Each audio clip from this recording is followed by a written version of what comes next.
I want to amplify on a Kevin Rennie column came out this past Sunday entitled Lamont Cabinet Needs Brave Leaders. Kevin's right, but you don't have to go that far. The next cabinet needs ordinary people. Bravery is not nearly as important as wisdom. I think Ned Lamont has it.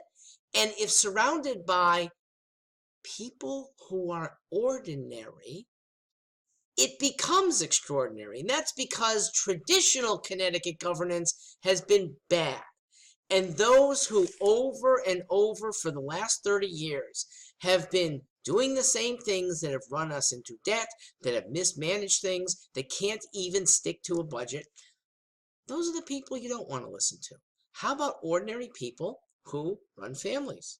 How about ordinary people who help in business? How about maybe above average people who are running businesses from scratch? Okay, Ned was one of them. So when you surround yourselves with them and they bring common sense, we'll be fine. Ned, I know, wants to be a good governor. I think he could be the best governor Connecticut has ever had. Bring in a little bit of wisdom, and here is my first nugget. Some of you have heard this before. It is to keep CBAC. Don't even touch it.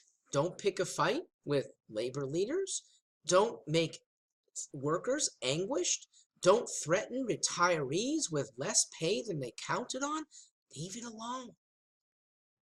Even conservatives, though, will like this, because how do you keep CBAC and keep all our promises? You let workers peel themselves off voluntarily. And what will they peel themselves into that's so much better? I mean, they got a good deal under CBAC. Here's what's better. Robust private enterprise that these workers are mostly capable of doing. Where? In the very offices they have now. Or maybe there's some better digs for them.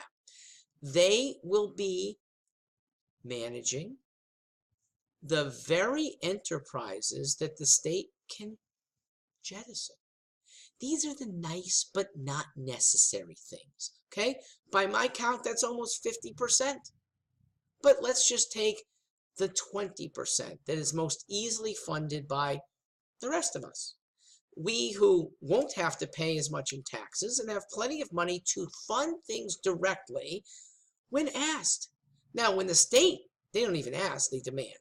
I'm not too excited about paying for more people to just stand around a manhole watching one guy drill while the others stand around. I'm not excited about seeing the state pay 11 times the market value for a piece of property that it might not even use. But I am excited about paying for individuals and honed groups to help clean up Long Island Sound, to help autistic kids, to help people who are temporarily out of work restore their skills. Almost every conservative in Connecticut wants to fund needy groups. If the state gets out of the way, Ned, get them out of the way. Take the 20% that you expect will get funded anyway. They'll probably actually get funded better when asked more directly by a lean, mean, good organization. And why will that organization be better than the state's organization right now? Because the Department of X has bad guidelines that protect bad workers. They have spending things that don't give their managers flexibility. The entrepreneurial worker amongst them is able on her own to now hire the people she wants, jettison the people she doesn't want, use the technology that she knows but hasn't been able to get budgeted in the last 5 years. This flexibility means entrepreneurial managers who are right now in the employ of Connecticut will, as private employees, really, they'll be the business people, they'll become rich. And those who work for them will almost certainly be better off than they are now.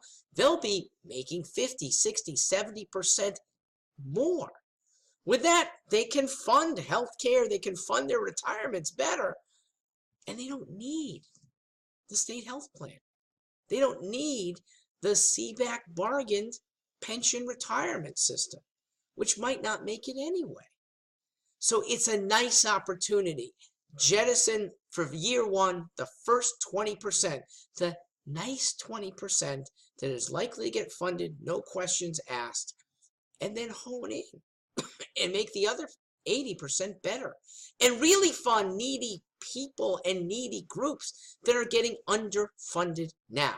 It's a beautiful system called private charity, and it worked so well in this very state that I know we can go back to it. Give it a try with the first 20%. I think you'll like it. Ned, it'll help you make a great state and help you be lauded. You'll just crush your opposition in 4 years. I hope you'll listen. Kevin, thanks for bringing it up. I'm Mark Stewart, Greenstein. Good night.